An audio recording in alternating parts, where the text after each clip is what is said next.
తెలంగాణ రాష్ట్రంలో అత్యంత ప్రాముఖ్యత కలిగిన ప్రపంచంలోనే లేదా పక్క ఆంధ్రలో కూడా లేనటువంటి బతుకమ్మ పండుగ అనేది తెలంగాణకు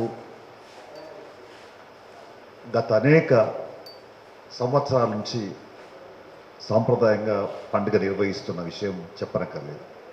బతుకమ్మ అనేది మహిళా లోకానికి ఒక గుర్తున్న బాధ్యతగా భావిస్తారు. గౌరీదేవిని పూజిస్తే మా సకల సమస్యలు పరిష్కారాన్ని భావిస్తారు. అయితే ఈ సందర్భంగా మరొక వైపున దసరా పండుగ కూడా ఇంత ప్రాముఖ్యత కలిగిన పండుగలు ఉన్న నేపథ్యంలో ఆర్టీసీ సమ్మె కొనసాగుతున్నది. నిన్న అర్ధరాత్రి నుంచి బస్సులన్నీ కూడా ఎక్కడెక్కడ నిలిచిపోయినాయి. దీనికి గల కారణాలు ఏమిటి? ఎందుకు సమ్మె అనివార్యమైంది? ఉద్యోగులు ఎందుకు అనివార్యంగా చేస్తూ ఉన్నారు?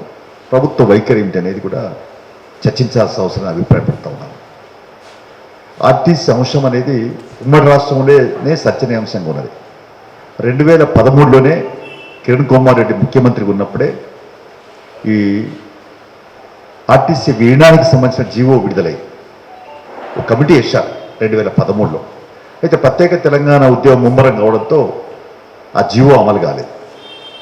అయితే ఆ నినాదం మాత్రం ఉద్యోగులు కొనసాగుతూ వచ్చింది. తెలంగాణ ఆంధ్రప్రదేశ్ 2 రాష్ట్రాలు ఏర్పడిన తర్వాత ఆంధ్రప్రదేశ్లో కొత్తగా ముఖ్యమంత్రిగా బాధ్యత చేపట్టిన వైఎస్ జగన్మోహన్ రెడ్డి అక్కడ ఆర్టీసీ విలీనానికి సంబంధించి ఒక అంజనేరెడ్డి గారితో కమిటీ వేసి ఆ కమిటీ కూడా ఒక ఫుల్ ఫ్లెడ్జ్ దాదాపుగా అంజనేరెడ్డి కమిటీ రిపోర్ట్ ఇచ్చింది. అంజనేరెడ్డి కమిటీలో కూడా ఈ మర్జర్కు సంబంధించిన అంశం కూడా ఉన్నది. అయితే దీనికి విధి విధానాలు, దీనికి ఎట్లా చేయాలని దానిపైన కొంత చర్చ చేయాల్సిన అవసరం ఉంది. మొడాలిటీస్ అంటే విధి విధానాలు, దానికి సంబంధించినటువంటి ఇంప్లిమెంటేషన్లో ఉండేటువంటి మనందరికీ కూడా తెలుసు. మనది మరి సెంట్రల్ గవర్నమెంట్ ఉంది, మనది రాష్ట్రాలే సర్వస్వం కాదు. పార్లమెంట్ ఉంది, అసెంబ్లీలు ఉన్నాయి. పార్లమెంట్ అనేది ఒక అత్యుత్తమైనటువంటిది. అయితే అక్కడ ట్రాన్స్పోర్ట్ బిల్స్ కూడా ఉన్నాయి. ట్రాన్స్పోర్ట్కి సంబంధించి కార్పొరేషన్ సంబంధించినటువంటి అంశాల మీద కూడా బిల్స్ ఉన్నాయి. కాబట్టి సెంట్రల్ గవర్నమెంట్ నిబంధనలు ఏమున్నాయి, అక్కడ చట్టాలు ఏమున్నాయి, ఇవన్నీ చూసుకొని ఇక్కడ పరిగణన చేయాలి. అందుకని అంజనేరెడ్డి గారు పరిపక్వత కలిగిన అధికారిగా చాలా స్పష్టంగా ఇలా మెన్షన్ చేశాడు. చాలా క్లియర్గా చెప్పినాడు ఆయన. ఇక్కడ to work out the modalities for the merger, the implications relating to this decision and ways to address the arising issues, feasibility of substituting the present diesel buses with electric buses and the way forward. ఇట్లాంటి కొన్ని నిబంధనలు కూడా ఈ విలీనం సంబంధించి చెప్పాడు. ఏదైనా ముఖ్యమంత్రి కేసీఆర్ అనేక సందర్భాల్లో ఆర్టీసీ నా సొంత సంస్థ కంటే నేను ఎక్కువ బాధ్యత చూసుకుంటాను, ఆర్టీసీ సంస్థ పరిరక్షణ లక్ష్యం అని చెప్పాడు. అయితే ఈ ఆర్టీసీ కార్మికుల డిమాండ్ చూస్తూ ఉంటే వాళ్ళు చెప్పిన డిమాండ్స్ ఒకటే. ఇప్పుడు ప్రభుత్వం మధ్య ఈ జేఏసీ అంటే ఆర్టీసీ కార్మికుల మధ్య జరుగుతున్నటువంటి చర్చల్లో విలీనానికి సంబంధించిన అంశం ప్రిస్టేజ్గా తీసుకుంటుంది గవర్నమెంట్. అసలు దానికి అంగీకరించే లేదనే పద్ధతిలో ఆలోచిస్తున్నాయి. ఇది కరెక్ట్ కాదని మేము చెప్పదలుచుకున్నాం. ఎందుకంటే 2013లోనే ఉమ్మడి రాష్ట్రంలోనే ఆర్టీసీకి జీవో విడుదలై 2013లో. కాబట్టి దాన్ని కూడా గమనంలో పెట్టుకోవాలా. పక్క రాష్ట్రంలో ఆంధ్రప్రదేశ్లో మరి అక్కడ యువకుడుగా ఉన్న జగన్మోహన్ రెడ్డి మొడాలిటీస్ వర్కౌట్ చేస్తూ ఉంటే, అంజనేరెడ్డి కమిటీ వేసి దానికి మంత్రివర్గ ఉపసంఘం వేసి చర్చలు చేస్తూ ఉంటే, సామరస్యంగా పరిష్కారం అవుతూ ఉంటే, ఇక్కడ ఎందుకు ఇంత మరి కేసీఆర్ ఆగ్రహానికి గురవుతుండే, ఇక్కడ అసహనానికి గురవుతుండని చెప్పి నేను అభిప్రాయపడతాను. అసహనం ఎందుకు? కార్మికులు మన వాళ్ళు. తెలంగాణ ఉద్యమంలో ఆర్టీసీ ఎంత ప్రధాన పాత్ర పోషించింది, మర్చిపోదాం. అదాన్ని న్యాయమాన్ని అడుగుతూ ఉన్నాం. అందుకనే ఒక పయ్య బస్సు కూడా తిరగలేదు తెలంగాణ ప్రత్యేక తెలంగాణ ఉద్యోగులు. జేఏసీ ఆనాడు తెలంగాణ మరి ఉద్యోగ సంఘాల జేఏసీ పిలుపు మేరకు సకల జనుల సమ్మె జరిగింది. సకల జనుల సమ్మెలో ఆర్టీసీ ప్రాముఖ్యత ఇంత అంత కాదు. ఇవాళ పరిస్థితి చూస్తూ ఉంటే ఏదేమైనా మీరు విధుల్లోకి చేరండి. విధుల్లోకి చేరితే తప్పనిసరిగా ఆర్టీసీ పరిరక్షించుకోవాల్సిన బాధ్యత ఉద్యోగుల మీద కూడా ఉంది, కార్మికుల మీద ఉంది. కానీ వాళ్ళ డిమాండ్స్ ఏంటి? ఒక కమిటీ వేసినారు మీరు, అధికారులతో కమిటీకి సంబంధించినటువంటి చర్చలు ఏం జరిగినాయి, సారాంశం ఏంటి, అసలు ఏం జరుగుతుంది? ఒకవైపున ఉద్యోగుల కార్మిక సంఘాలతో జేఏసీలతో మాట్లాడుతూనే మరి ఇంకోవైపున ప్రత్యామ్నాయ ఏర్పాట్లు. దీనివల్ల ఏమవుతుందంటే ఒక రెచ్చగొట్టే పద్ధతిలో పోతుంది అంశం అది. తర్వాత ఇవాళ కూడా చెప్పేది ఏంటంటే ఇవాళ ఆర్టీసీ నష్టాలు ఉంది. నష్టాలు ఎందుకు ఉందండి? మనం ఒక్కసారి ఆలోచిస్తే డీజిల్ లీటర్కు డీజిల్ 49 రూపాయలు ఉన్నప్పుడు ఈ రేట్స్ ఫిక్స్ అయినాయి. 49 రూపాయలు లీటర్కు డీజిల్ ఉన్నప్పుడు ఈ ఆర్టీసీ రేట్ ఫిక్స్ అయినాయి. ఇప్పుడు 71 రూపాయలు 72 రూపాయలు డీజిల్ లీటర్ పెరిగిపోయింది. అంటే దాదాపు 23 రూపాయలు పెరిగిన తర్వాత ఆర్టీసీ నిజంగానే ఛార్జీలు పెంచితే పేద ప్రజలకు ఇబ్బంది అవుతుంది. రవాణా బాధ్యత ప్రభుత్వాన్ని. ఒక మాటలో చెప్పాలంటే ఇప్పుడు అలా వైద్యం పట్ల ప్రభుత్వానికి ఎంత బాధ్యత ఉందో రవాణా పట్ల కూడా అంతే బాధ్యత ఉండాలని సిపిఐ భావిస్తుంది, అభిప్రాయపడుతున్నది. మరోవైపున చెప్పేది ఏంటంటే ఇవాళ మనం ఉచిత విద్యుత్ ఇస్తున్నాం. ఏది వ్యవసాయ పంపు సెట్లకు లేదా ఈ మిగతా ఈ డొమెస్టిక్ ఇండ్ల బిల్లు కొన్నిటికి రాయితీ ఇస్తున్నాం. ఇప్పుడు ఎందుకు ఇస్తున్నామంటే పేద ప్రజలకి పేదోళ్ళకి న్యాయం చేయాలి. ఒక రెగ్యులేషన్ కమిషన్ ఏర్పాటు చేస్తున్నారు. ఇది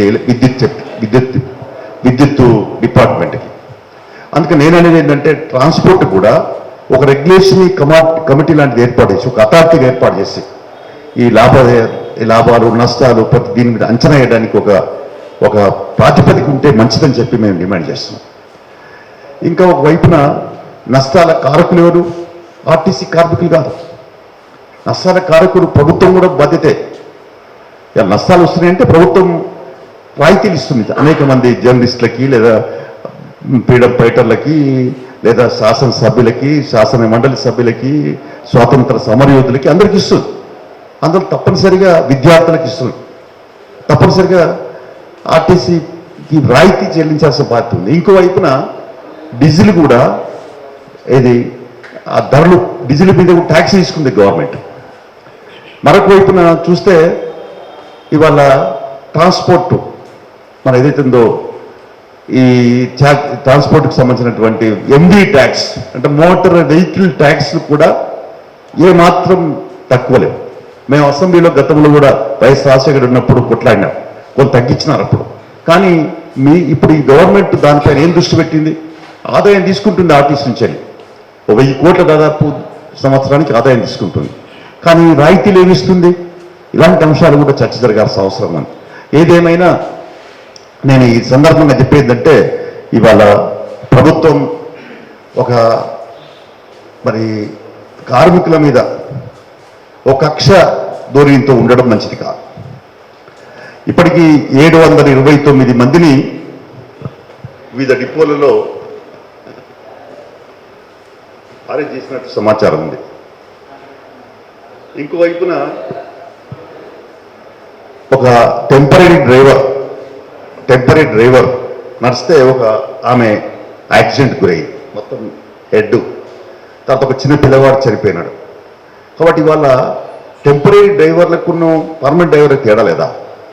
అందుకనే ఒకటే పాయింట్ ఏంటంటే ఇవాళ ప్రభుత్వం వాస్తవాలను గ్రహించాలా. ఇవాళ సమ్మె నివారించడానికి, పరిష్కరించడానికి తక్షణ చర్యలు చేపట్టాలా. ముఖ్యమంత్రి గారు స్వయంగా పూనుకోవాలా. అంతేకాకుండా పక్క రాష్ట్రంలో ఆంధ్రప్రదేశ్ లాగా విలీన అంశాన్ని దృష్టిలో పెట్టుకోవాలి. ఒకవేళ నిజంగానే ఆర్టీసీ కార్పొరేషన్ కాబట్టి అది వినడానికి ఏమైనా ఇబ్బంది అయితే ఉద్యోగుల భద్రత, ఉద్యోగులను గవర్నమెంట్లు విలీనం చేసుకోవడం, ఇలాంటి వైఖరి తీసుకోవడం సబబుగా ఉంటుంది తప్ప పక్క రాష్ట్రంలో ఉన్నటువంటి నమూనా కంటే మేము భిన్నంగా ఉంటాం, మేము దాన్ని గుర్తించాం, గమనించాం, మీరు కార్మికులు సమ్మె చేయొద్దు అంటే మరి వాళ్ళ మన ప్రజాస్వామ్యం, మరి ప్రజాస్వామ్యంలో సమ్మె హక్కు అనేది అనివార్యం. వాళ్ళకి చట్టబద్ధంగా వచ్చిన హక్కు సమ్మె అనేది చట్టబద్ధంగా వచ్చిన హక్కు. అందుకనే హక్కును హరించడం న్యాయం కూడా కాదు. అందుకనే ముఖ్యమంత్రి గారు చొరవ తీసుకోవాలా, స్పందించాలా. తక్షణమే ఒక చిన్న లిటికేషన్ ఈ చిన్న సమస్య ఏంది, ఆర్టీసీ విలీనానికి సంబంధించిన అంశం మీద పంతాలు పట్టింపులు వద్దని నేను సిపి అభిప్రాయపడుతున్నది. తప్పనిసరిగా ఇప్పుడు టెంపరీ డ్రైవర్లను పెట్టి ఇప్పుడు 7 మంది సీరియస్ ఉన్నారని చెప్తున్నారు. జగిత్యాల డిపో యాక్సిడెంట్ అయ్యి తర్వాత ఒక పిల్లవాడు చనిపోయాడని చెప్తా ఉన్నారు. ఇంకో అమ్మాయి మంచి గాయమైనటువంటి పరిస్థితి ఉంది. కాబట్టి ఇలాంటి అనేకమైన సన్నివేశాలు జరుగుతున్నాయి. అందుకని తెలంగాణలో ఈ బతుకమ్మ పండుగ పూట, దసరా పండుగ పూట గొడవలు ఎందుకు అని అడుగుతా ఉన్నాను. ఇలాంటి వైఖరి మంచిది కాదు. అందుకనే ముఖ్యమంత్రి గారు పెద్ద మనసుతో, నిండు మనసుతో మరి కార్మికుల సమస్యల పరిష్కారం కొరకు చొరవ దీపాలా. పక్క రాష్ట్రం ముఖ్యమంత్రి గారే జగన్మోహన్ రెడ్డి ప్రమాణ స్వీకారానికి పోయి ఆయన చెప్పినాడు, అక్కడ నీవు చిన్న వయసులో పెద్ద బాధ్యత వచ్చింది ముఖ్యమంత్రి, పెద్ద రాష్ట్రానికి ముఖ్యమంత్రి అన్నాడు. అంటే ఆయన నిజంగా పెద్ద మనసుని మనం అర్థం చేసుకోవాల్సి వస్తా ఉంది. పెద్ద మనసు ఉండి ఆయన చేసిన, మీరు కూడా పెద్ద మనసుతో, పెద్దవారు పెద్ద మనసుతో ఈ కార్మికుల సమస్యలు పరిష్కారం చేయమని సిపిఐ విజ్ఞప్తి చేస్తుంది, కోరుతున్నది. ఆర్టీసీ కార్మికులు కూడా ప్రభుత్వ ఏవైనా మరి మన డిమాండ్స్ న్యాయసమ్మతంగా పరిష్కారం చేస్తున్నప్పుడు తప్పనిసరి పరిస్థితిలో కార్మికులు కూడా సమ్మె విరమిస్తారు. ఇది అనివార్యంగా జరిగే పని కాబట్టి ప్రభుత్వం ఒక అడుగు ముందుకేయాలని చెప్పి సిపిఐ ఇతవు చెప్తున్నది.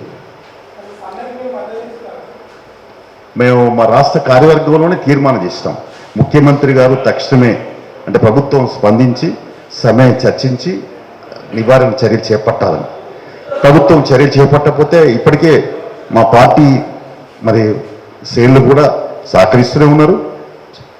అందుకనే ఎక్కడికక్కడికి కమ్యూనిస్టు పార్టీ తప్పనిసరిగా సమ్మె, ఈ ఆర్టీసీ చేస్తున్న సమ్మె వాళ్ళ డిమాండ్స్ న్యాయమైనవి, వాటి పరిష్కారం చేయాల్సిన అవసరం ఉంది. విలీన అంశానికి సంబంధించి దీనికి సంబంధించిన మొడాలిటీస్ పరిష్కరిస్తే మంచిది. ఆర్టీసీ సమ్మెకు సిపిఐ సంపూర్ణంగా మద్దతు ఇస్తుందని చెప్పి తెలియపరుస్తుంది.